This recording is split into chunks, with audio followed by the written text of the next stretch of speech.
Hello, everyone, and welcome back to What's Left of America. I'm John Idarola, and I'll be walking you through an hour for what passes for news in this country. And joining me, as always, on this most fantastic of days, Francesca Fiorentini. How's it going? Our Lord and patron saint of the Monday. Glad to have you here. I miss commuting. I mean, actually, I don't. I gave up a full-time job a while ago. But does anyone else like miss a Monday morning commute just to leave their house and feel human? You know? I mean, there's a reason I'm in this big abandoned building. It's because I pushed to be the first back because I want to go places. I want to do something new. I don't want much of a commute, but the 3 miles I have to bike or drive to my place, I'll do that. That's fine. Yeah. I get it. But supposedly there's some good news on the pandemic, not like in the here and now, that's all nightmare stuff, that's demon souls in real life. But soon, good news, and we'll have that for you in just a little bit. Lots of news to get to, obviously. For those of you who are already watching, please hit the like button because notifications just don't notify anyone. I don't even know why they're called that. They don't work, but you liking it might. You can share the stream or whatever that looks like, try it out.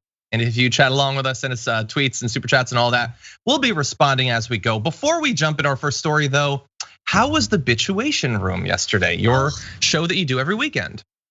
John is such a gentleman. Ladies first, let's talk about me and my show on a different show. Yeah, it was great. Great podcast. Nato Green was back. We had Barbara Smith, who is a kind of legendary Black feminist, kind of coined the term identity politics. She was on the phone. It was hard. Listen as a podcast is gonna be better, but it was fun. We had a great turnout, so. Interesting. You know, I hope that someday I will be a person who coins a term that you then have to release out into the wilderness and it becomes whatever the dumbest, most dishonest people in America want it to be, as every word does. Everybody misunderstands it, even though it changed the world. Yeah, exactly. Yeah, like political language is basically like season 2 of Stranger Things. You have this cute little thing, this creature that you love, and then you let it out and it becomes a monster because everybody treats it poorly. That's basically how language works. Like a nerd being like, you're not using it right. It's hard. Yeah. Anyway, I could go off on a long tangent and probably will despite my best efforts, but lots of other news to get to. So why don't we do that and see what's going on in America? Over the weekend, it looked briefly like Donald Trump was ready to acknowledge reality for the first time in his life. And many people around the country, including people I like, leaped to that and said, oh my God, it's happening. Is he acknowledging he lost the election? And I resisted the urge to do a live video because I suspected that Donald Trump is gonna Donald Trump. And it turns out that he did. Now, what is the clue that got everybody on the edge of their seat? It was Trump tweeting this. He won because the election was rigged. No vote watchers or observers allowed. Vote tabulated by a radical left, a privately owned company, Dominion, with a bad reputation and bum equipment that couldn't even qualify for Texas, which I won by a lot. The fake and silent media and more. Okay, so all of that's just misinformation. Dominion was in a couple states. Equipment? I don't even know. You mean like, remember the brand from the 90s, like bum equipment? That was like a shirt. Yeah. No. Anyway, yes, keep going with this ridiculousness. Yeah, we can try to figure out what bum equipment is, but a lot of this is you have to have Fox News brain to understand any of that. It's nonsense. The first 2 words are he won, which seems like he's acknowledging that Biden did actually win. But it turns out when people started tweeting, oh my God, look what he did, Trump realized, oh my God, look what I did. And so he started saying things like this. And so this is just a mishmash of the last 2 days of his social media activity, but there are things like, I won the election, but you just admitted you didn't. And understand that I won the election, which when I screen capped it was 2 hours ago, is a slightly lower energy, lower D version of I won the election, which he did 9 hours earlier. So basically he's just waiting like a third of each day to tweet out that he still won the election, even though his court cases are getting thrown out, which we'll talk about. The recounts aren't going his way, which we've talked about. But he's still confident. He has that at this late date. You know, nothing says you're a loser more than saying that you won, even though you categorically and objectively lost. Like, this is if the Tampa Bay Rays were like, we won, everyone would be like, okay, that's not how we play baseball. You don't get to just say you won. And when you say you did, literally no one wants to listen to that. It's just pathetic and it's whiny. And this is ostensibly the president. And I love that he thinks that that's correcting his mistake rather than just digging himself, a bigger, sadder hole for his tears to fill it up with, he just add a little addendum tweet. We've all done it and be like, asterisk, he only won because, or I meant to put that in air quotes or whatever it is. But I love that we can just fill in his tweet with I won the election because I refuse to accept reality and because all of the court cases I presented in multiple states have completely imploded because my lawyer is drunk all the time. And that's his best quality. And exactly. Yeah, you're right. We would never accept this from like a football team, but that's because when it's serious, like the outcome of a sporting event, we care about reality. When it's like fluffy nonsense, like who's gonna be our next president, it's whatever the guy we like says. That's basically how things work. I'm still assuming, and I'm ready to be shown to be naive on this, that eventually he will get out of that building. But this is a sitting president refusing to accept the results of an election that was done free and fair and fully observed. This, while it can be funny, is horrifying because we don't know what comes after this. When he tweets, the radical left Democrats working with their partner, the fake news media, are trying to steal this election. We won't let them. There's a threat. What is behind that threat? What will you do to not let them steal the election from you? And when he says it's the most fraudulent election in history, after saying a few days ago that it was the most secure election in history, okay, so he's making pretty clear that he's not going to accept the results of it. So what happens? What happens after that? I don't know.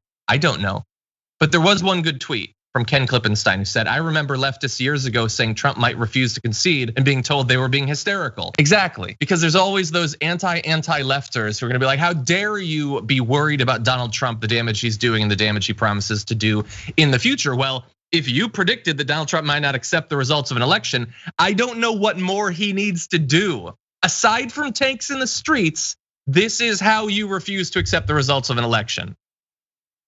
Yeah, and I remember when he first won, everyone was making the same joke, which was basically,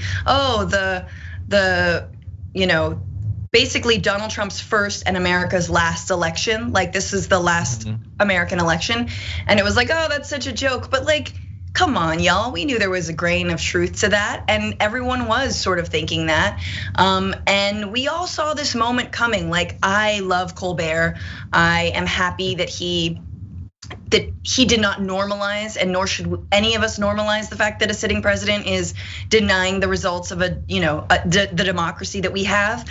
But like, let's not be bright-eyed and bushy-tailed about this. Like we all knew this was a very real possibility. Just set up like two governments, just a White House, build a White House in front of the current White House. I'm like, how do you, again, this is my feeling is you encase a la Simpsons movie, encase the White House in a bubble.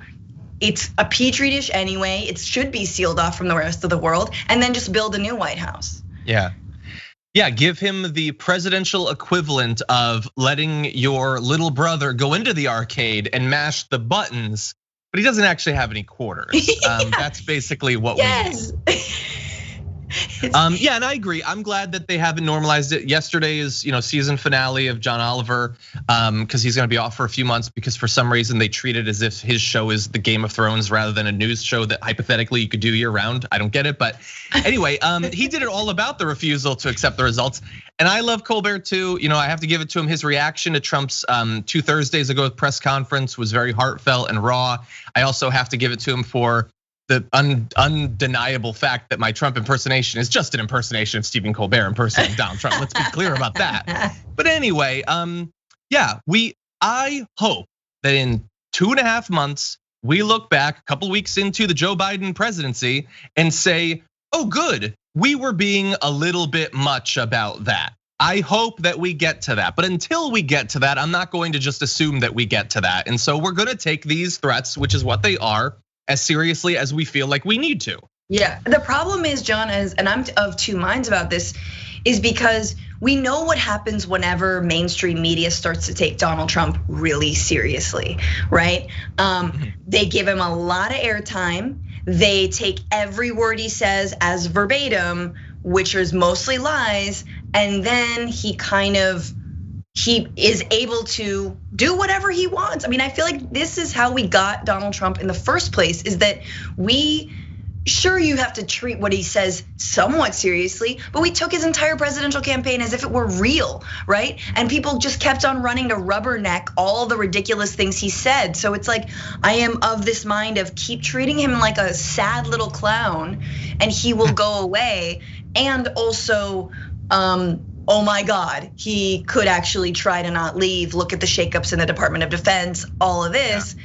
Time will tell, and I have absolutely every ounce of faith that the American people will take the streets non-violently, en masse.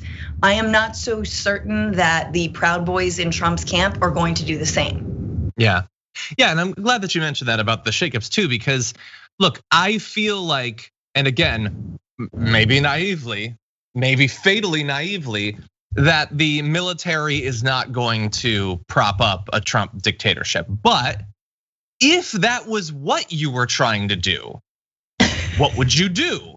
You'd clear out the top management of the Department of Defense and replace it with people who are known for only one thing, personal loyalty to Donald Trump. What has he done? Cleared out the top level of management of the Department of Defense and replaced it with people who are only known because of their personal loyalty to Trump. He has done that. That is what they did in other countries, and in some of those countries it worked. For a few decades, they were able to keep a guy in power because they had controlled the military. I'm not saying that that's what's going to happen. I feel like that's not possible, that there's too many levels and the generals he hasn't fired yet would stop it. But all of this does sound like the sort of thing scholars find someday. Look how placid they were in the face of this encroaching authoritarianism. And I'm just saying, all of this looks exactly like it would look if it ended with a dictator. That's all I'm saying. Absolutely, and I think that's the other thing is that, all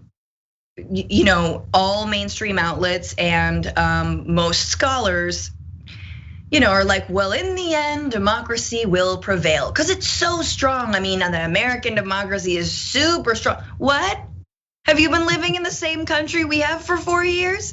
It's pretty weak, actually. It's a poorly put together IKEA table. It just sways and rocks, and it will fall very soon. Like, we've all been living in this democracy. It's not that good. So yes, you're absolutely right that like the idea that we're not a tin pot dictatorship, like we very easily could become that.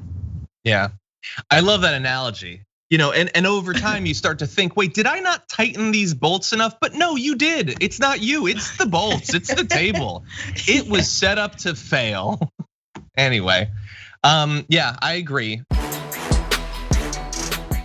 Donald Trump's ongoing challenges to the results of the recent election aren't exactly going well from his point of view. His campaign is withdrawing a central part of its lawsuit seeking to stop the certification of the election results in Pennsylvania, a must-win state for him, where Democrat Joe Biden beat Trump to capture the state and help win the White House. Ahead of a Tuesday hearing in the case, their campaign dropped the allegation that hundreds of thousands of mail-in and absentee ballots, almost 700,000 to be precise, were illegally processed without its representatives watching. The campaign's slimmed down lawsuit filed in federal court on Sunday maintains the aim of blocking the results from being certified, and it maintains its claim that Democratic voters were treated more favorably than Republican voters. Now, this is important because what we're seeing right here is, I think, the perfect example of what this legal strategy is and how the strategy part is not necessarily that tied in with the legal part. So in court, they had been alleging that something like 700,000 votes needed to not be counted, which is insane. And that's not just me saying that. Apparently the judge thought that too. So they're retracting it. But they're pretending that they're not, with one of their campaign spokesmen, Tim Murtaugh, saying the story is completely erroneous. Our lawsuit absolutely still make an issue of those votes. Okay, yes, you're making an issue of them, but you're not claiming that they should be retracted. And the gap there between what they're forced to actually try to do in court, when there's the threat of their lawyers being disbarred and things like that, and the way that they're describing it in public, that's a huge gap there. Very, very weak and flaccid in court, but in person, they're beating on their chest. No, we're totally still gonna win this thing, because again, they're pursuing multiple strategies, and one of them to some extent might be the legal strategies, but that is not necessarily the one that they're most interested in the future of. They have to maintain the illusion going forward that they can still win this thing, extract as much money as possible out of their base in pursuit of whatever it is that's happening next for Donald Trump and his family. But Francesca, I don't know, maybe you have a different read on it. What do you think? I mean, he's gonna need a compound in, Russia, Philippines, Brazil, wherever he's still welcome. So yeah, look, he's gotta get the super PAC going. Gotta pretend he wants to run for president again, even though he totally doesn't want to run for president. He would honestly much rather just be an old man on Twitter. At which point, by the way, if he ever does leave office, we're just replying to him, okay, boomer, every single tweet. That's it. That is what we will do. But you see Tim Murtaugh, like he's responding to an update that says that there's so little left of the Trump federal lawsuit over the election results. There's no need for an argument session that the judge has scheduled for Tuesday. Like, they're once again just denying reality. And also there are election observers when votes are counted. And there were. Apparently they are also from, this is, look, like everything in the Trump administration, it actually is great because we now know, the head of the Department of the Interior was a guy named Ryan Zinke, I think, right? I didn't know what that even was a role. Now, thanks to Trump, I'm like, oh, there are election observers in every single count in these state board election offices. That's awesome, good to know. Hey, way to go, democracy. So once again, thank you for educating us. This is like the Schoolhouse Rocks of government that we've really needed. In fact, I hope they redo Schoolhouse Rocks just with different Trump blunders and then explain how that's an actual thing. Yay! Yeah. And to that point about the observers, Trump is still tweeting as of this morning that they didn't have the observers. His campaign already admitted in court that they did like a week and a half ago. And that's important because if you are one of those people watching this who has family members or friends that have been talking about Dominion or Sharpies, or I don't even know what the new conspiracy theories are, and you're wondering, how do I get my loved one to no longer believe this BS? They still believe that there weren't observers when the Trump campaign in court admitted that there were. So the answer is you can't. They will accept whatever they want to accept, whatever they're told to accept, because they are desperately clinging onto a world where Donald Trump will still be president. A world that his lawyers don't seem to be clinging to all that closely anymore. We need to talk about a relatively new show called the Republic, or UNFTR. As a Young Turks fan, you already know that the government, the media, and corporations are constantly peddling lies that serve the interests of the rich and powerful. But now there's a podcast dedicated to unraveling those lies, debunking the conventional wisdom. In each episode of the Republic, or UNFTR, the host delves into a different historical episode or topic that's generally misunderstood or purposely obfuscated by the so-called powers that be, featuring in-depth research, razor-sharp commentary, and just the right amount of vulgarity. The UNFTR podcast takes a sledgehammer to what you thought you knew about some of the nation's most sacred historical cows. But don't just take my word for it. The New York Times described UNFTR as consistently compelling and educational, aiming to challenge conventional wisdom and upend the historical narratives that were taught in school. For as the great philosopher Yoda once put it, you must unlearn what you have learned. And that's true whether you're in Jedi training or you're uprooting and exposing all the propaganda and disinformation you've been fed over the course of your lifetime. So search for UNFTR in your podcast app today and get ready to get informed, angered, and entertained all at the same time.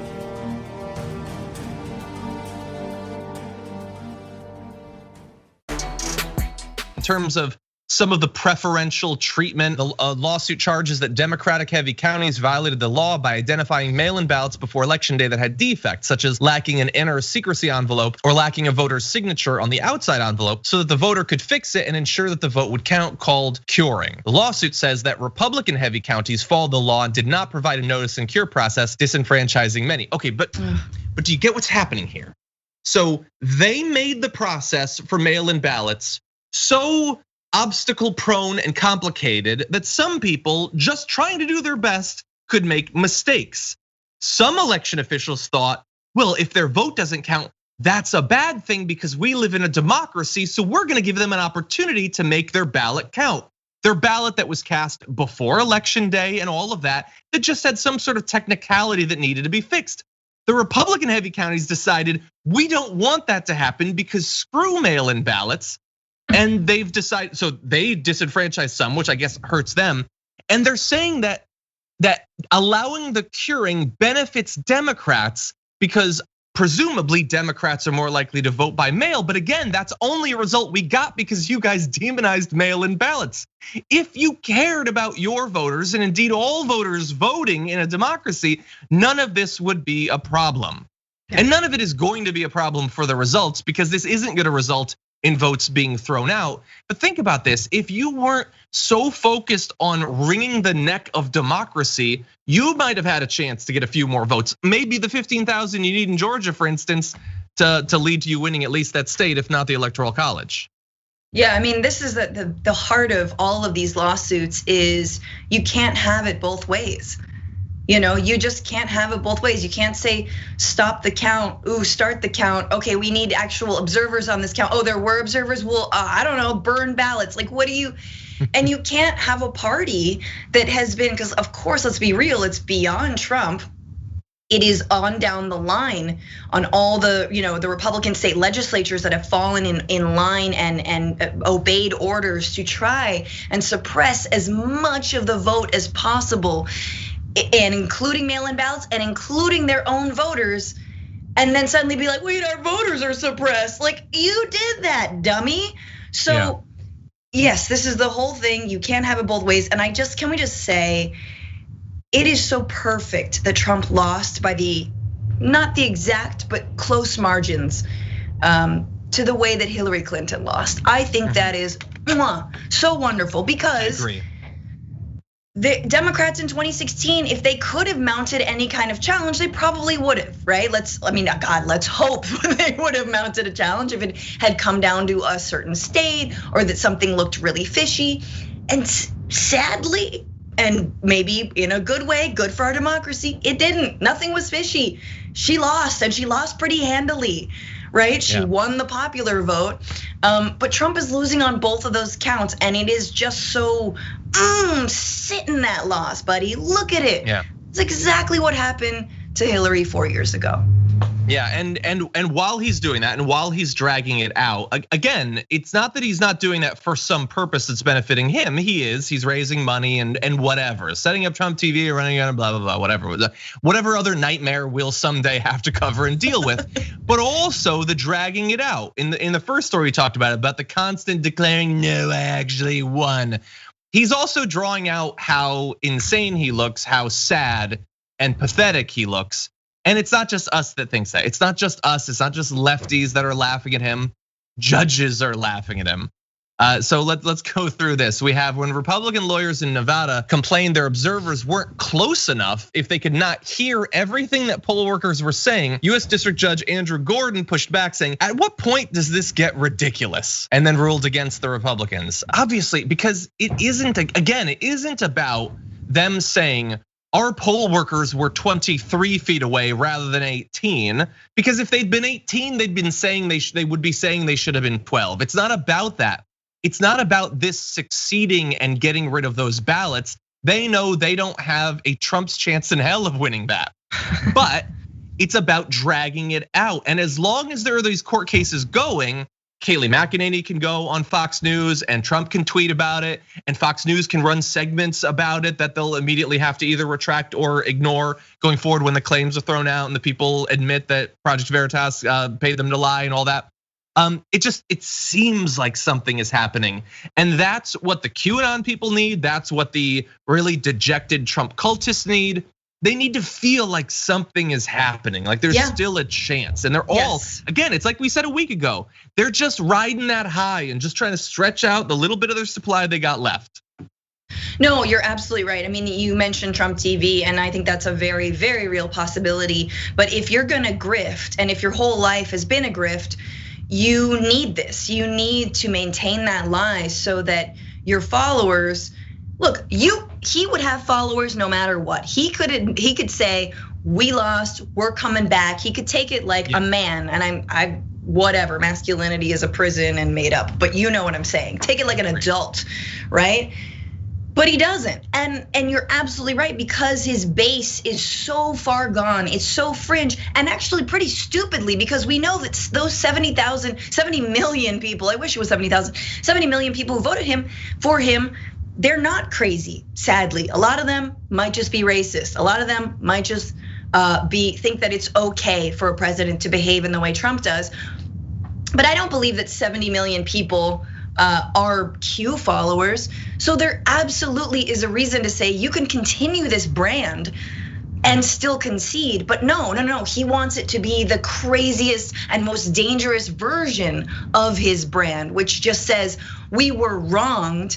Ergo, pretty much anything is justified, whether violence, whether, whatever is to come, all that is justified. And especially it's justified for me to build my probably, let's be real, YouTube empire.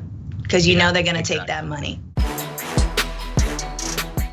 Fox News definitely hasn't liked how common Fox News sucks chants have become, whether it's outside of a ballot counting facility or indeed at the Million MAGA March, which history will remember as the 10 to 13,000 MAGA March. Here's video from this weekend.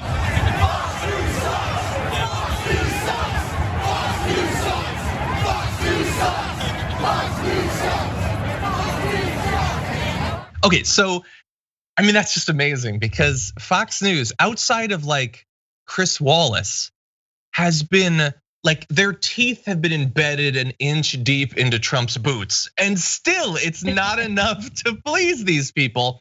And you know how I know that? I'm not just saying that. Take a look at how they're advertising. So here is a little promo news bumper thing that they played, and get a load of what they want to reassure their audience of.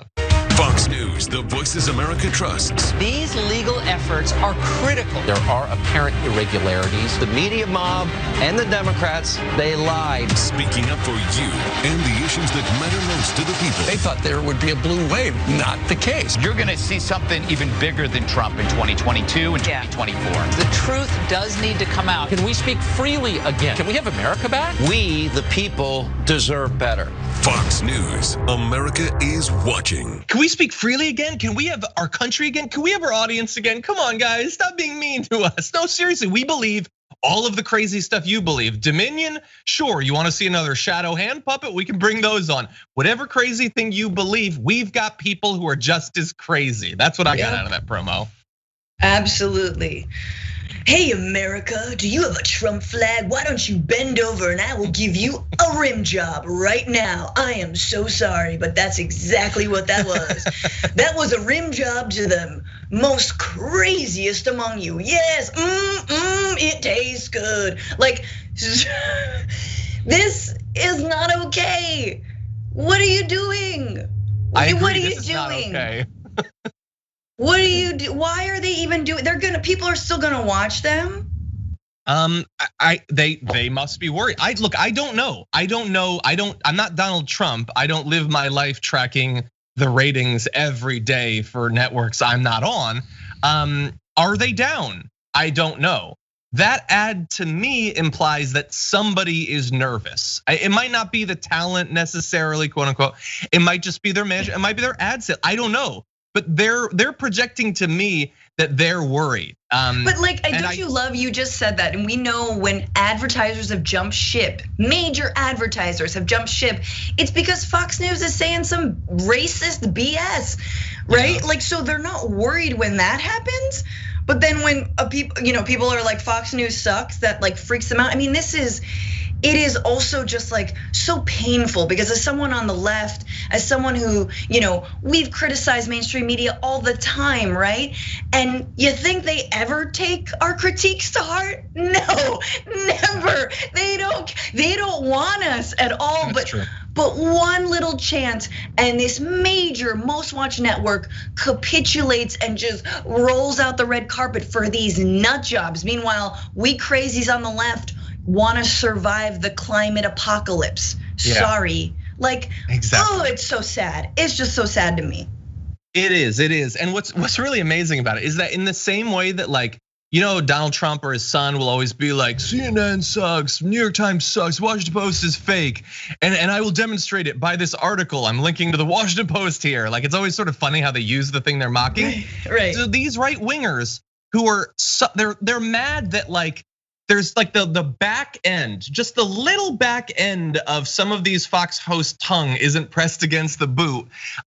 They're gonna jump ship from Fox. Meanwhile, YouTube, which is currently allowing false conspiracy theories about the election to run rampant, videos racking up millions of views about it, about 40% feature clips from Fox News. Jeez. So like they're using it to show that this thing is rigged and then complaining that Fox isn't saying enough that it was rigged. Now, there's another twist to this though, because I don't have the numbers. I can't say how badly Fox is bleeding, but from the activity of one of their sharks in the ocean, it seems like they smell blood. Take a look at this little recent segment from OANN. We're looking at the latest and most up-to-date tally of electoral votes in the 2020 presidential race. We here at One American News are the only ones providing truthful, accurate numbers, as we believe President Trump, as you can see, still has a chance of winning. As you can see from this map that we designed in Windows Paint in 1994.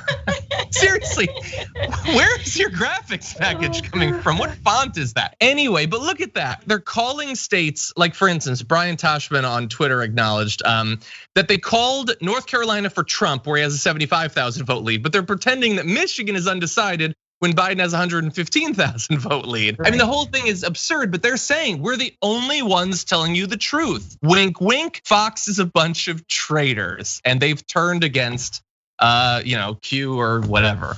I don't even ever want to talk about OANN. Honestly, I don't need to, like, if you're gonna lie to me and have lots of propaganda, just like zhuzh it up a bit, get more money. They probably will, I have no doubt, but like, honestly, trash. I don't like, let's just not, like whenever they say something, let's just not.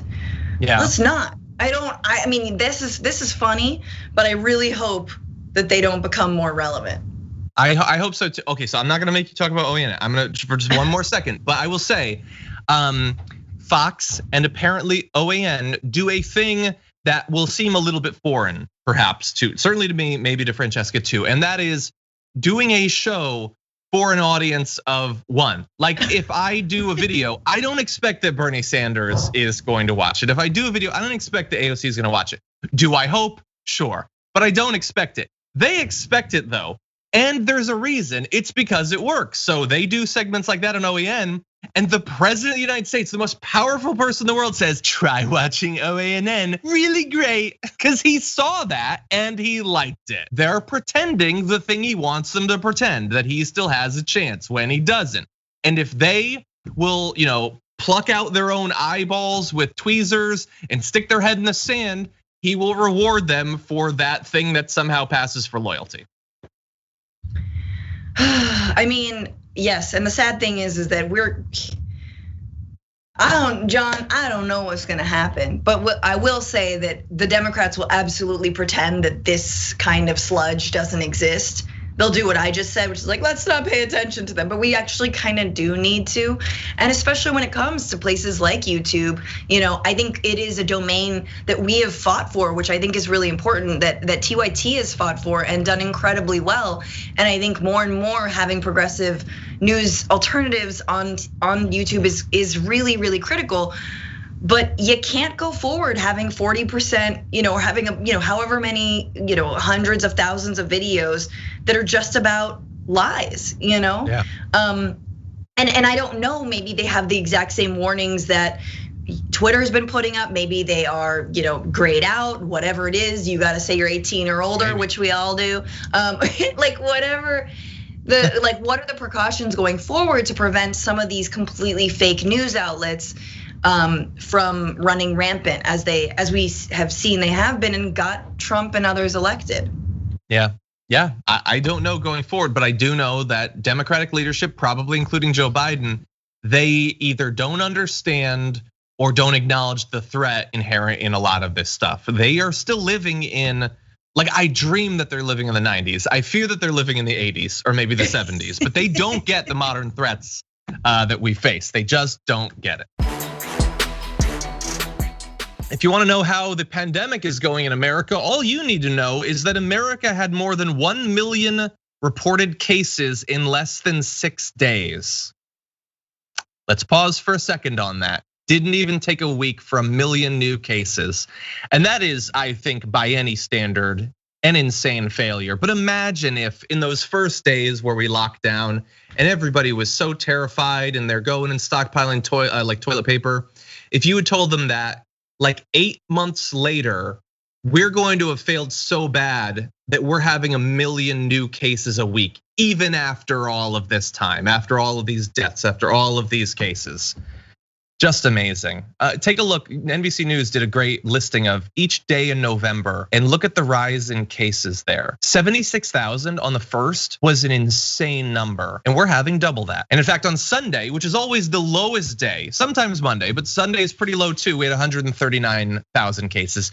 We had 583 deaths reported on a Sunday when many states don't even report. Still, on the lowest day, we had 583 deaths. And we have more on this. But really fast, I know that this isn't a new story, Francesca. How many times have we entered into a Monday with bad news like this? But this is just terrible. I mean, this is the most cases we've had this entire time. Yeah, it is seriously frightening. And I without trying to, reduce your own anxiety and get a good night's sleep however you can, we should still be very concerned and take so many precautions. Look, Thanksgiving is coming up. I know people are going to see their family members. Please try not to make that either a long visit or a visit with many family members. Make sure you test and everyone tests. And I know that's hard to get people to test. But if they won't test, then you wear masks inside. Sorry, it's weird, but you're gonna do it. Or you have an outdoor heater, you got a patio, cool, that's even better. But no, this is what you have to do to keep your loved ones alive and safe. And if you need to skip it, you skip it, right? I know a lot of folks' families are a plane ride away. Maybe you should just skip it. And that is hard because we're in this moment where we wanna be close to one another. We're suffering because we aren't close to one another. So, it's just the sacrifice we have to keep making, thinking of our healthcare workers, thinking of the people who've died, thinking about how we want our family members to not die. Everyone knows someone at this point and will continue to know people. So, we come off the back of talking about all of these senseless and ridiculous lawsuits that the Trump administration is pursuing. And you just imagine if he turned that energy into actually trying to save people's lives. And it makes you just even more furious and angry. It's pathetic. This is so pathetic that we're not doing this. And also, last thing, it makes a case for having a health body that is completely separate from the government. Yes, there would have to be some kind of in working in tandem, but what if we had what if the CDC was more independent? What if we didn't have to politicize anything? Because this is not gonna be the last time that we go through this, sadly. Yeah, no, it probably won't be. It won't be. But no, Trump isn't gonna change. Fauci said he hasn't been in one of the meetings in months. Oh, by the way, they're blocking the pandemic coordinating team from talking with Biden's transition team. They're stopping that from happening because it doesn't matter to them. They don't care, and they don't care if more people die. And the way I think about it now, especially with, we're gonna get to the vaccine in just a few. Like, they apparently have developed vaccines that are relatively effective with relatively low incidence of side effects. And those will come at some point. We don't know exactly when. We don't know when regular people will be able to get them, but they are coming. And it makes me think of, like, beyond the last 2 decades, when you go back, there would be wars and lots of people would die in the wars. And at some point, the war would end. Some 2 elites would get together in a room and they'd end it. And because of the way communication worked, there would be days or weeks before some people in some battlefields found out about it, and they would still be fighting and dying needlessly because the war doesn't even exist anymore. We know that there's a vaccine. The question is, how many more people will die between now and when we actually get it? How many more people? Anybody watching this, do you want to get sick and deal with, long-term organ failure? Do you want to potentially give it to one of your family members? Do you want to lose a friend or family member needlessly when we know that the effective cure is coming if we just are a little bit patient? And if we just unfortunately treat Thanksgiving like we treated Halloween and like we treated the 4th of July, it'll be okay. Yes, it sucks to feed 1 year to this monster, but there will be other years if we're responsible. If we're not, then maybe there's no more Thanksgivings for us. Maybe our grandma doesn't get to do another Christmas. And so that's the question that everybody is gonna have to face. It would be great to do a Thanksgiving in person and get to experience all the stress of setting that up and people flying in and getting in fights about politics. It would be great to have that horrible experience, but maybe not worth it. Maybe not worth it.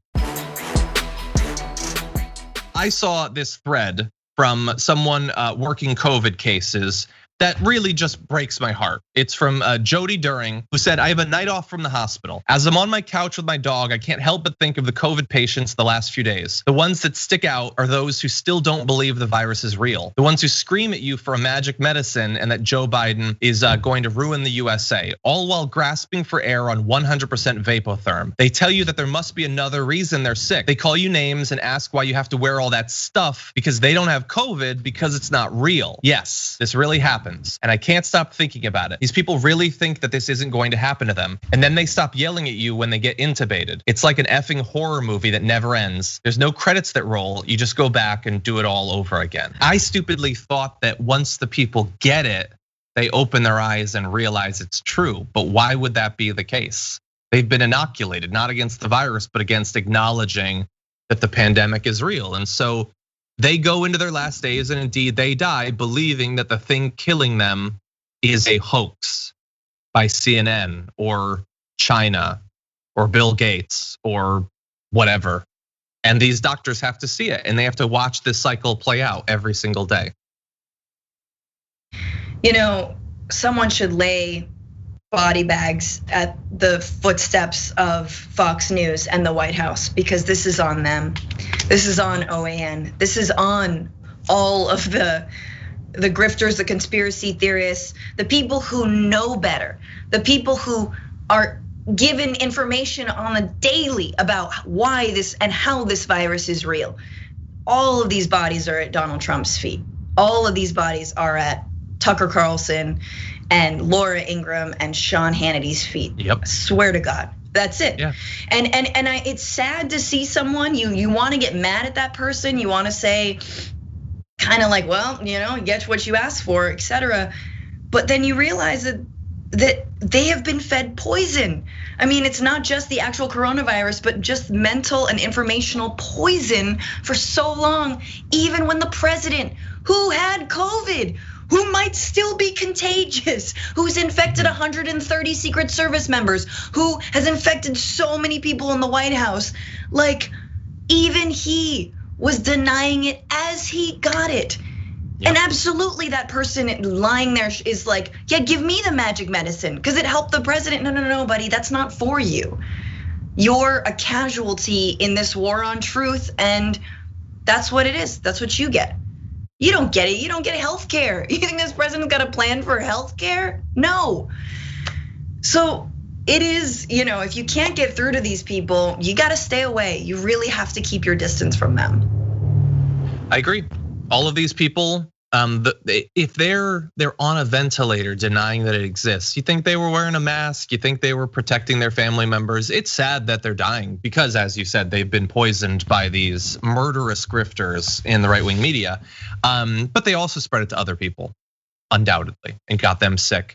And those people will suffer with it for the rest of their life, assuming the rest of their life hasn't already ended. Yeah, I guess, if we're too specific, maybe we'll get in trouble. I had early on, I wrote an op-ed for The Hill, the only op-ed I've ever written for The Hill that they didn't publish, laying out how irresponsible Fox News is being and how it's gonna get people killed. Yeah. And they wouldn't publish it, and that was like 2 months into the pandemic, and it has been proven true a couple 100,000 times over. Yes. They knew what they were doing when they spread this misinformation, and they will never suffer any liability for it. There will never be any consequences for Laura or Sean or Tucker, but they know what they did, and I'm not going to forget at the very least. Yeah. Every once in a while, I will say that this is the saddest or most shocking graphic that I've read. This one is up there with about the saddest thing that I've ever heard, and it has to do with the cost of this misinformation, people not being responsible. I want to talk about a party. Only 55 people attended a party on August 7th at the Big Moose Inn in Millinocket. But one of those guests arrived with a coronavirus infection. Over the next 38 days, the virus spread to 176 other people. 7 of them died. None of the victims who lost their lives had attended the party. So someone went to the party and began spreading COVID, and it spread and it killed a handful of people who hadn't even been there. Yeah. That is how this works. This pandemic, we showed you those numbers of cases or whatever. All those numbers are thousands of those parties of people not caring or thinking they're immune or thinking I'm being kind of responsible, and it spreads and it spreads and it spreads. You can't get to numbers like that without thousands of people thinking that the rules don't apply to them, and people die. And all too often, and it sort of proves that karma doesn't exist, it's not just those people, or not even those people who actually die. It's people who were being responsible in the end who die. And this is, back to YouTube. I like that this thread is continuing here. Because look, when we've always been told if the government doesn't step in, private corporations do. Let's put all of our energy and faith into the private corporations, these entities. They're motivated by goodwill, and the invisible hand of the market will deliver what the people need. Okay, well, guess what? Every single pre-roll ad on YouTube should be bought by YouTube about COVID. That's it. That is it. If the government hasn't purchased ads on these videos, it should be YouTube itself that is putting out COVID information, correct COVID information. That's a good point. And explaining to people. Instead, no, we got the Epoch Times with a corny dude who's just like, guess what? I have the truth. Just seriously though, the emergency broadcasting service, all of these things, even we just better need to utilize the airwaves and the internet for spreading actual true information. Whose job is that if the government has abdicated their role? Yeah, they couldn't do that for one day. Say, you know what? We're not running other people's ads. We're running our own ads, and it's not just going to be on COVID misinformation. It's going to be on literally every video, and we're going to lose 1/365th of our advertising revenue for YouTube, and it might save some lives. That's a great idea. They should 100% do that.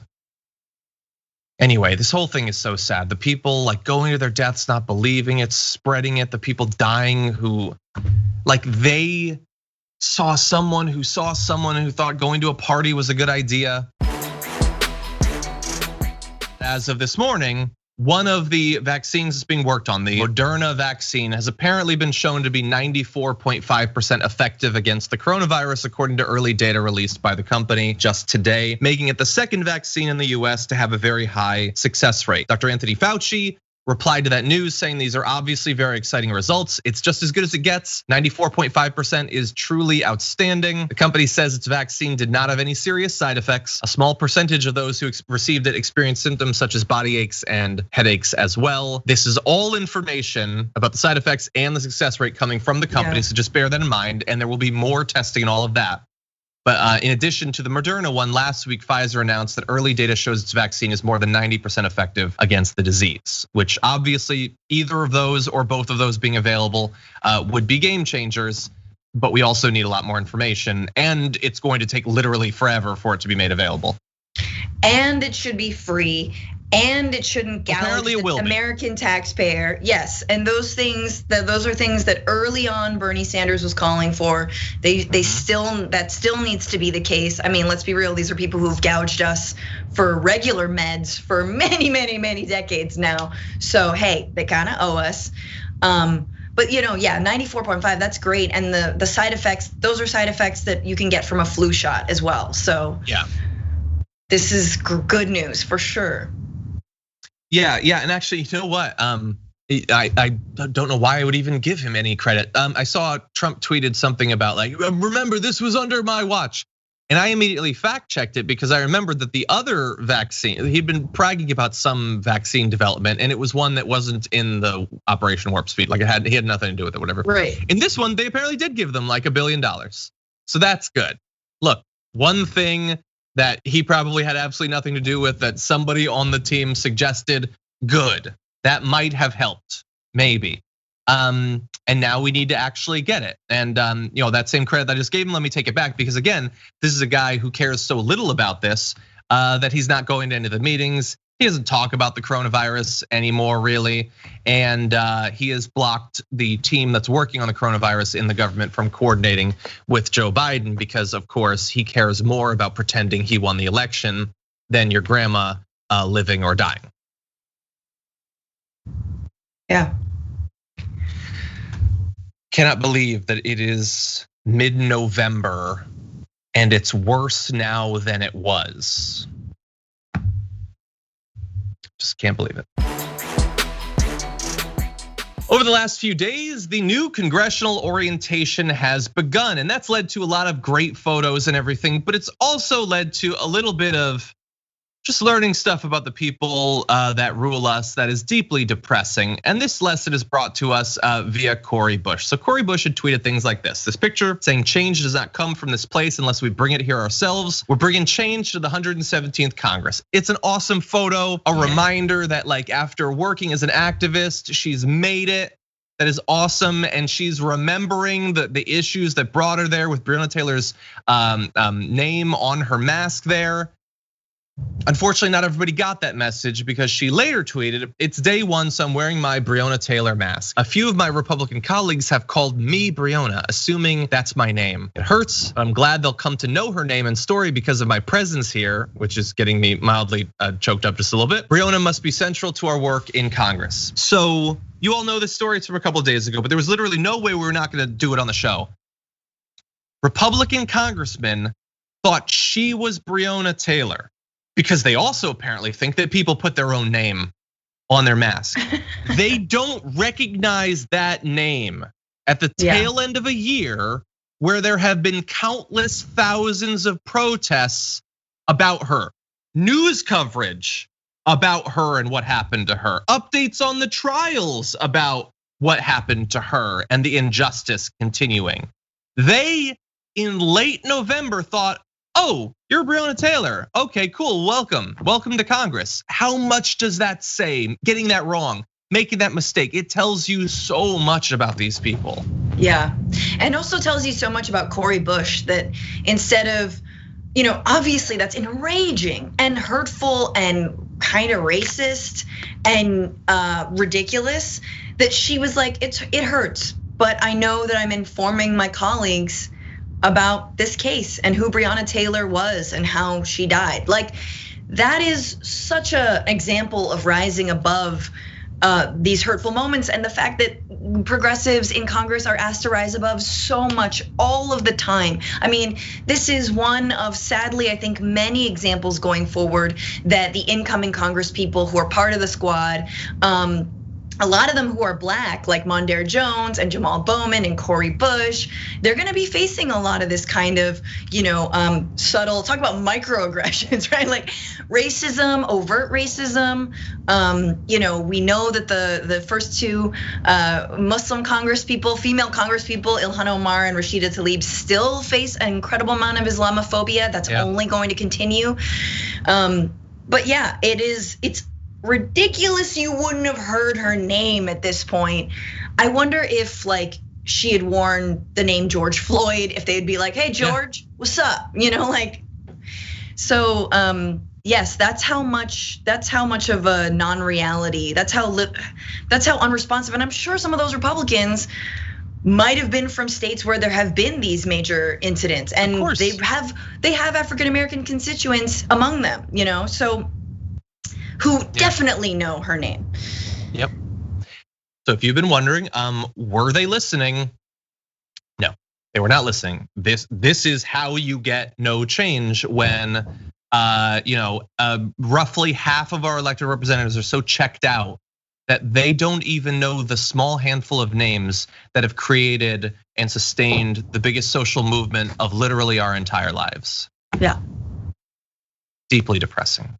And deeply racist. If I had come in with a mask that said Ahmaud Arbery, they wouldn't assume that was my name. They did it because she's black, and they just assumed, that's probably her. They don't care. They don't care. Anyway, just a couple more graphics. She tweeted, I am Breonna Taylor. As far as I could be a black woman murdered in my bed tonight, but I am not Breonna Taylor. She was murdered and still has not received the justice she deserves. It's just, God, it just kills you how little our elected representatives care about what's going on. Get rid of all of them, and it's so hard, and it really does feel sometimes like we're backtracking. Like for every photo like this, there you got Jamal Bowman, Senator Nikema Williams joining her there. It's awesome and it's inspirational. Then you also have things like this. Marjorie Taylor Greene saying our first session of new member orientation covered COVID in Congress. Masks, masks, masks. I proudly told my freshman class that masks are oppressive. In Georgia, we work out, shop, go to restaurants, go to work, and school without masks. My body, my choice. I'm sure that she was proud when she said it. Proudly ignorant, that's America. Proudly stupid. Proudly risking your own life and the lives of people around you. So proud of your ignorance, your willful ignorance. So you have people like Cori Bush facing this, at the very least, placid, subtle, uninterested racism. And then we also have people like Marjorie Taylor Greene, people who believe that Cori Bush, because she's a Democrat, is a satanic pedophile. And we all know that about her. We know that she's anti-Semitic and xenophobic and all that. All those videos are freely available, and Republicans just voted her in. And so for every Jamal Bowman, maybe you get a Marjorie Taylor Greene. That's America, effectively. Absolutely.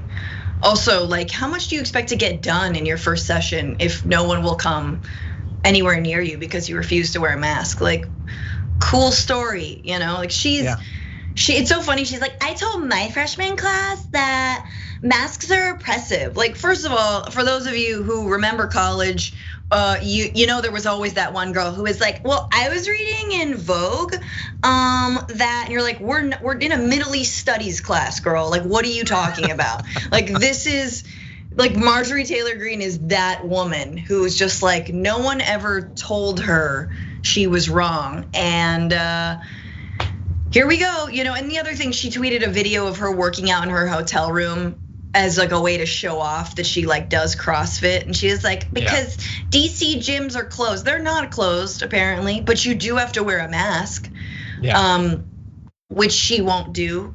This is the kind of person who's going to get so many people sick. This is the kind of person who deserves body bags, at her doorstep, because she will absolutely kill people.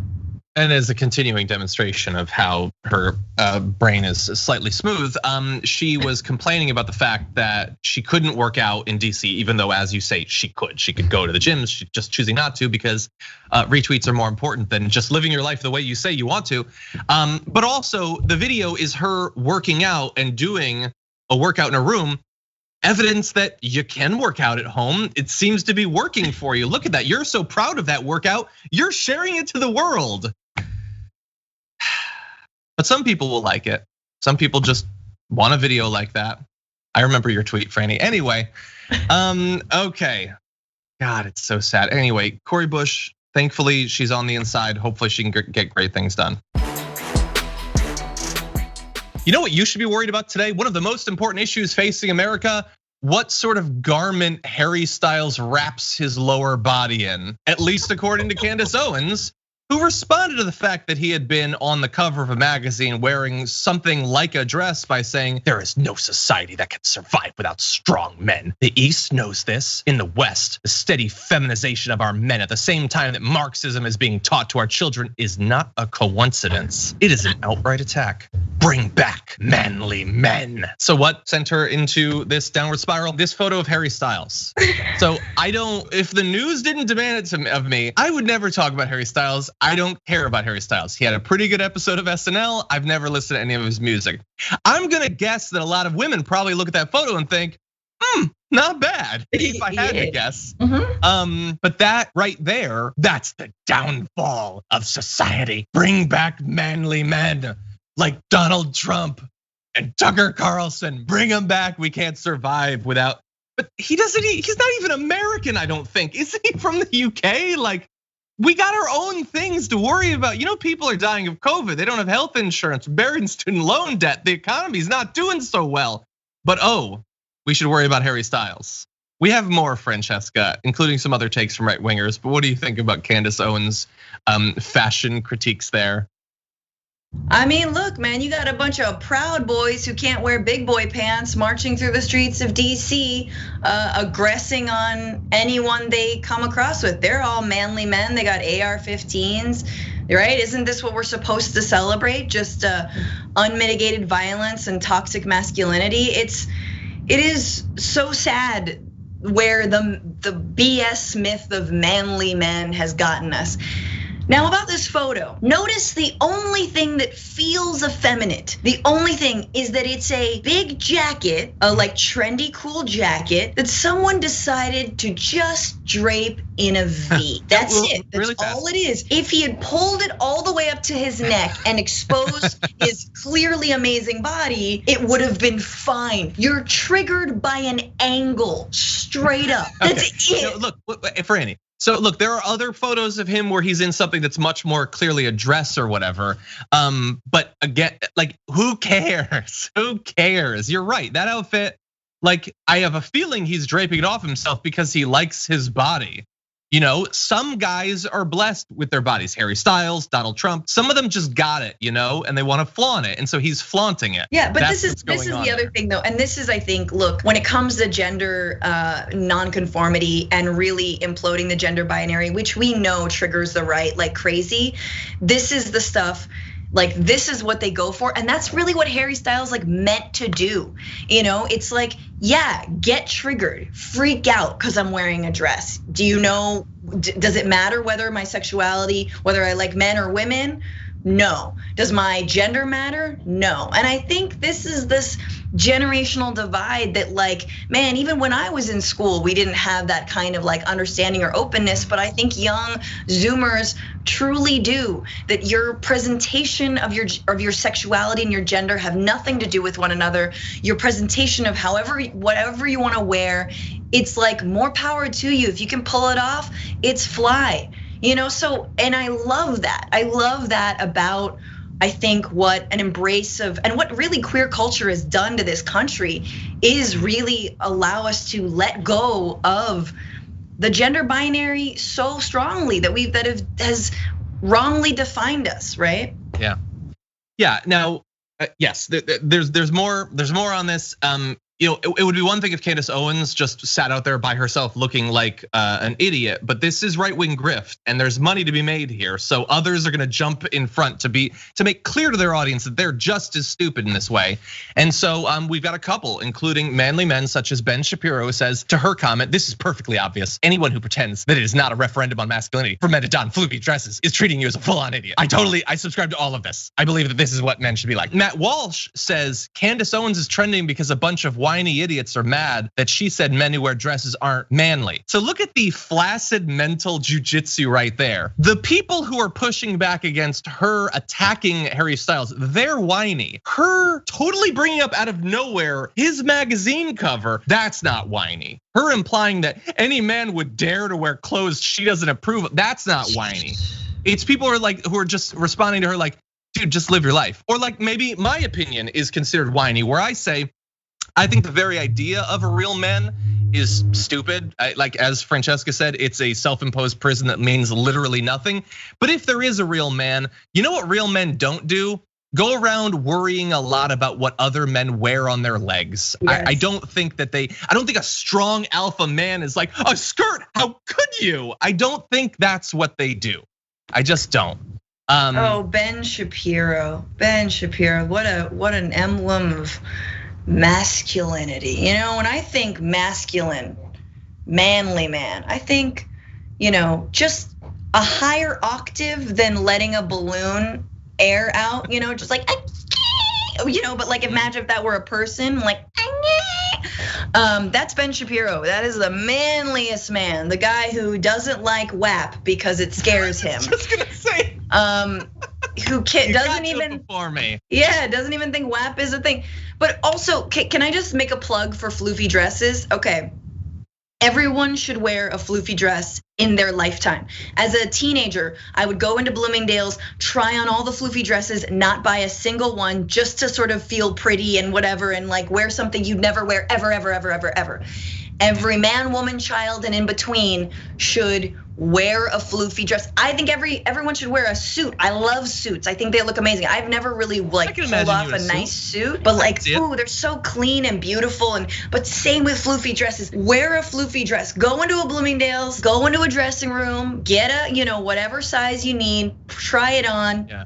It'll make you feel better. I mean, maybe when COVID is done, but it will make you feel better. I swear to God. Yeah. I think that's a great idea. I also want to credit Manny Fidel on Twitter for agreeing with her, saying hell yes, bring back manly men like the founding fathers. Those dudes are butch. The man who single-handedly made America. Let's take a look at him. That's a man. That's a real man. Look at my horse's butt. I'm a man.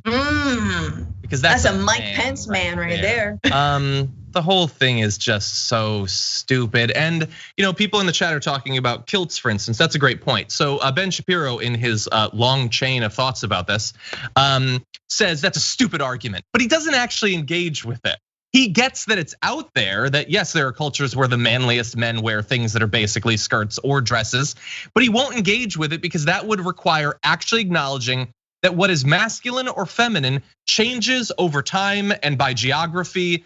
It's arbitrary, it shifts. It used to be that you'd wear a big dress, like a big wig, and you'd powder your cheeks and everything, and that was considered manly. It changes even within our own lifetime. What hairstyle is considered manly? All of it's arbitrary. He doesn't want to actually open up his mind to that realization that none of it means literally anything. And to the extent that it does, if you have one man who literally could not put on a dress without feeling so nervous and concerned about what people think about him, and another man who can, masculinity's stupid, but that guy clearly has more of whatever it is. He's clearly more comfortable with himself, and that at the end of the day is what we're talking about. We're talking about people accruing a sense of confidence and competence, and that has nothing to do with your gender or your identity or anything. It's something that all of us has to come to grips with, but they are very scared about that. They want constrained rules that they can sort of follow and then feel comfortable. Like, I've done it. I've done what I had to do to be considered a man. Yo, Photoshop Ben Shapiro's face on every single Vogue cover and tell me by the end of the week if he's not like, I love that. That's amazing.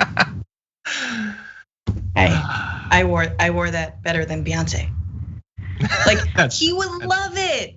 It's jealousy. It is absolute jealousy. The fact that Harry Styles pulled it off, the fact that he was unafraid to do it, and that you're just stuck in your own little prison is jealousy.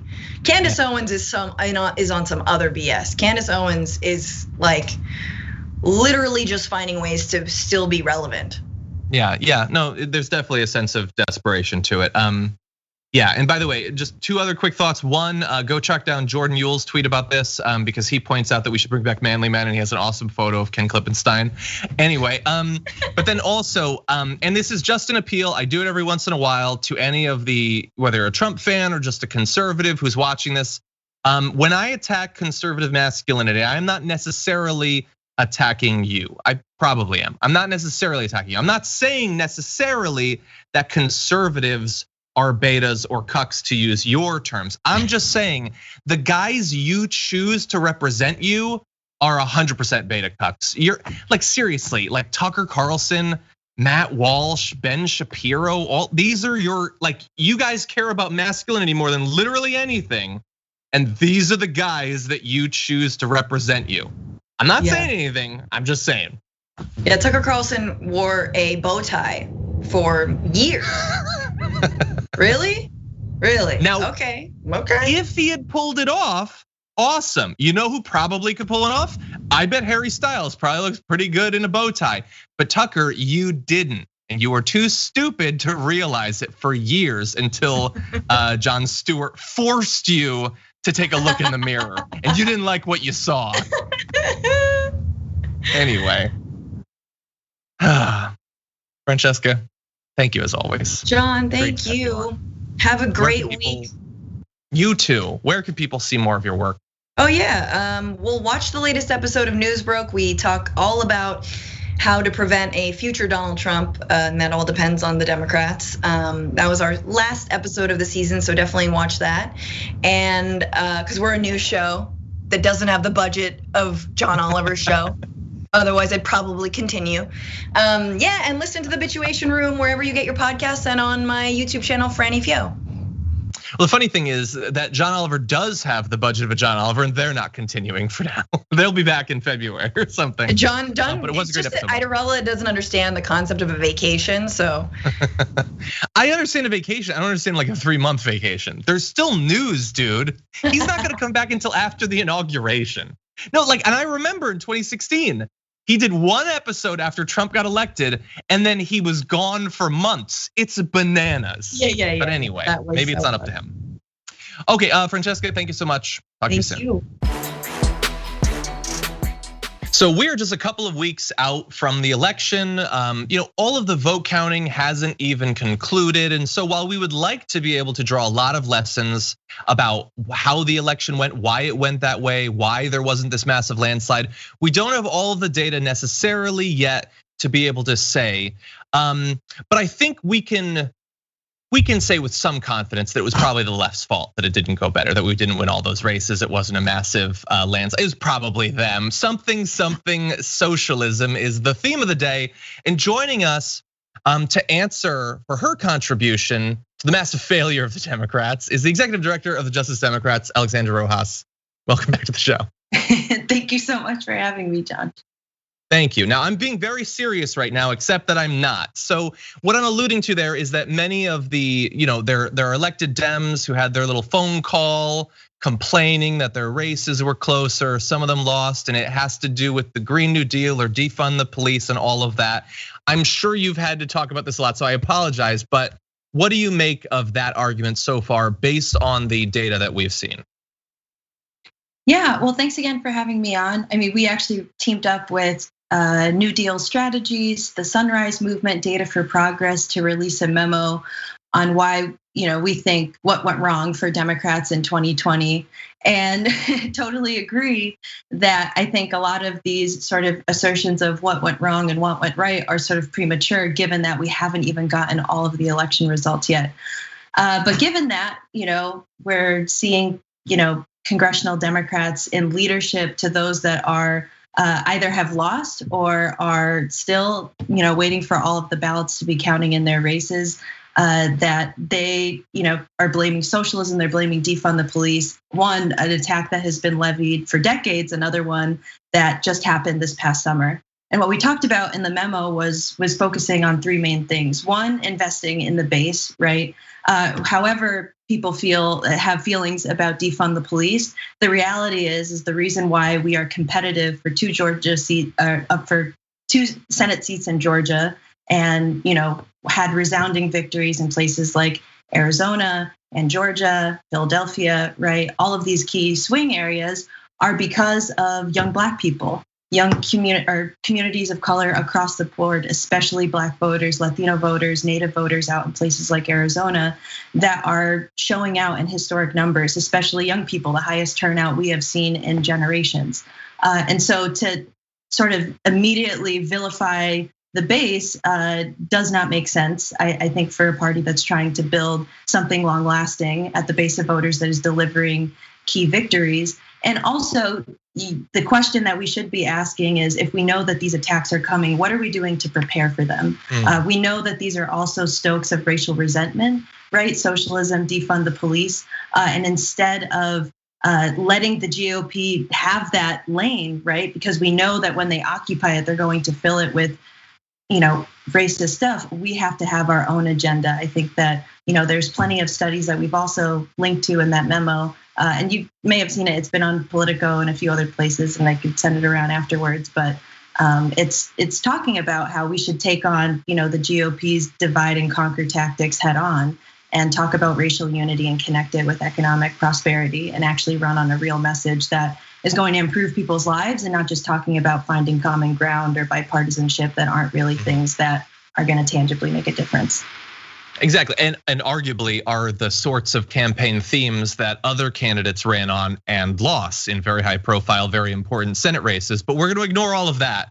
It was probably or have been running on for decades, right? Like this strategy has clearly not been working for the Democratic Party for a while. And despite all of that, we still had record turnout, right? On the Republican side, but certainly on the Democratic side, it looks like Joe Biden's going to win by over 5 million votes by the end of this or more. And so we've got an obligation now to not abdicate our responsibility in Democratic leadership to really, champion an agenda and paint a picture of what it's going to look like to improve people's lives, instead of just, sort of scapegoating progressives and activists that are really delivering a lot of key victories in these swing states. Yeah, and that scapegoating, it certainly did bother me. Like, I feared that the left would be, cast off after the election, but I figured they would at least wait until they make the cabinet to prove to us that they don't need us anymore. But we didn't get that long.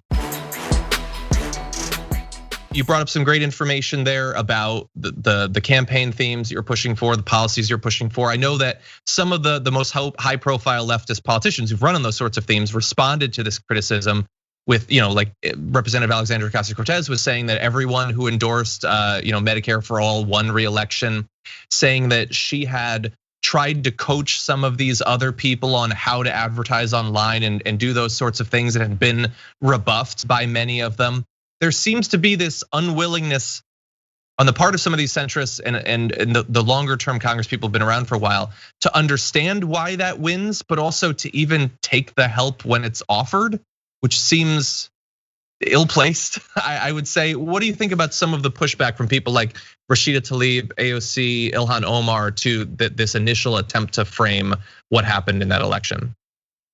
Well, I mean, folks like Rashida Tlaib, Representative Ilhan Omar, they are also part of the sort of representing the movement, the activist base that sent them to Congress, that are working with their constituents to deliver, again, key victories in places like Minneapolis, in places like Detroit, where I'm sure when all said is done, when we analyze the data, they are helping us win in those places. So to take leadership from them on what is working on the ground, what is working in their communities, to have that dictate what in some way the future of the Democratic Party is, as opposed to, just listening for the direction of Representative Abigail Spanberger or Kana Lamb, who are saying in interviews that, why try? The Democratic Party can't stand for anything, and that's just not a message that is going to work. We know that these attacks are coming, and instead of cowering away from the very folks that are, again, stepping up in support of trying to defend Black lives when there is impunity by police officers, or a socialism argument that has just been around for generations, it's time for the Democratic Party to take a stand. Let's go on the offensive.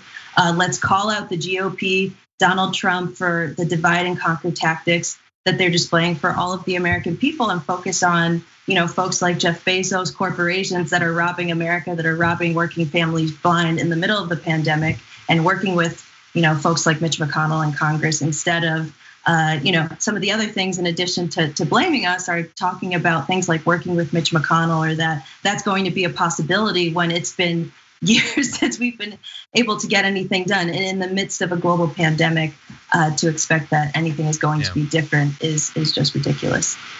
Well, we're going to turn to that in just a second. Before that, though, I did want to congratulate both you and the organization Justice Democrats for your big wins. There were some significant ones.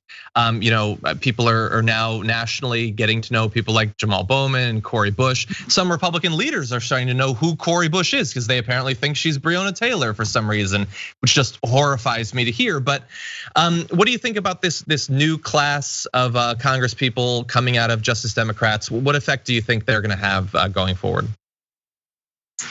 Well, I am just, like I'm sure so many people, so excited to see Cori Bush, Jamal Bowman, Marie Newman getting sworn into Congress, some Justice Democrats come January.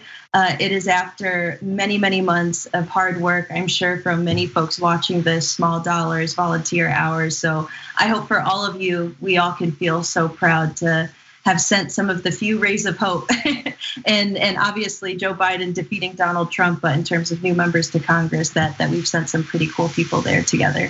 But I think they're going to have a seismic impact. I think if they weren't there, we can see, what the conversation might lead to. It is critical that we continue to work with the Biden and Harris administration to make sure that we follow through on the mandate that the American people sent him, which was to govern like the majority that's been given. And I think what that means, especially right now, is delivering on COVID-19 relief for prioritizing working families, and not, continuing to bail out corporations or, say that there's not enough for families and businesses that really need it right now. And also push for everything we can possibly do from climate change to immigration, but especially climate. So we actually teamed up with the Sunrise Movement to launch our climate mandate, which I think you were mentioning that we were going to get to in just a little bit. Exactly. Well, why don't we start talking about that? Because Joe Biden is apparently going to be president, assuming American democracy continues. We're stay tuned, everybody. But he's won, and in the past, just about 2 weeks, he's put out a little bit of information about what he's going to do on climate, a little bit of information about what he's doing on COVID. We've got the choice of Ron Klain as his chief of staff. So as you've been watching so far with the signals he's put out, and I know, organizations like Justice Democrats and Sunrise Movement have their wish list of cabinet positions, the vast majority of which I think would be absolutely awesome. What do you think so far about the signals that have been given by Joe Biden and his team? And what are you going to be watching for to see how seriously they seem to be taking these issues that are at the core of Justice Democrats' political philosophy?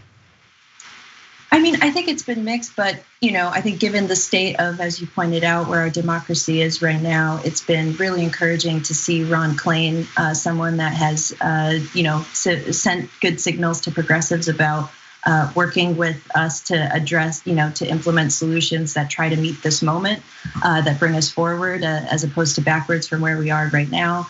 I think that we've, put out this climate mandate to be able to, obviously, highlight some of our favorites like Deb Haaland for Secretary of Interior, and as well as a number of other cabinet positions. But we've also listed out multiple options in a good faith effort to do what we agreed to in the Biden-Sanders Unity Task Forces as a movement, right, where we had representatives like Varshini Prakash and Alexandra Ocasio-Cortez come to an agreement on other things that we included in the climate mandate, like the Office of Climate Mobilization, which is going to be critically important and actually doesn't even need Senate approval to get started on, orchestrating the massive effort that it's going to take, right, to solve this existential threat facing our country, and also that's going to affect every fabric of our society and economy. But we know that if we want to actually take serious about building the 21st century economy and society that we know we're going to have to prepare for impending things like climate change, we're going to have to address it in the Office of Climate Mobilization, as well as appointing key progressive leaders that are strong on climate, that reject fossil fuel executive money and things like that are in the administration. And again, we have our favorites, but we also left several options, so that way the Biden-Harris administration can meet progressives, where they're at. So we're really excited about those two things. But I think, again, critically, making sure that we are using this mandate that the American people have sent folks like Joe Biden that we haven't seen in generations, right, since the last time FDR was elected, to make sure that we're not just co-governing with Mitch McConnell, who has completely dragged his feet. And again, we're worried about 2022 midterm depressing turnout if we give any some of these sort of victories to Mitch McConnell. That I think he's looking for Democrats to take the poison pill. Yeah. Or in theory, spend the next 2 years trying to work with Mitch McConnell to no avail, the pandemic not really being addressed because of that, the economy not really being improved, and people rightfully blaming the people who are now in charge for not getting anything done. You mentioned you have some preferences for the cabinet. We also are getting signals from people like Bernie Sanders and Elizabeth Warren that they're interested potentially in serving the cabinet. If they were to be blocked from that, if Joe Biden didn't put one or both in, would that be a strong signal to you that perhaps he would prefer to keep progressives a little bit at arm's reach on this whole path going forward? Well, I mean, for both of those positions, we've listed several options. I think progressive leadership in this White House moving forward is going to be critical, despite where these leaders come from. But there are options besides those folks. But I think what's important is that we see some effort, right, from the Joe Biden administration. Like I said, it was very promising to see Ron Klain being appointed as chief of staff, and so we're hoping to see more to follow suit. But I think the Treasury Secretary, someone who is going to be in charge of our economy, is where progressives should be looking towards, right, when we're thinking about every single issue, whether it's rising income inequality or the direction of federal resources or how we're going to address this pandemic. Having someone like Senator Elizabeth Warren, who has been built for I think this moment, is going to be absolutely critical. Okay. Well, very excited to keep the conversation going forward with you as we see what sort of Biden administration we're going to have, what the relationship between them and the left is going to be. But I'm sure you're very busy. You probably got to start finding candidates for the midterms. So as always, Alexandra Rojas, we really appreciate not only you joining us on the show, but everything that you do day to day. You and your organization are absolutely awesome. Thanks so much.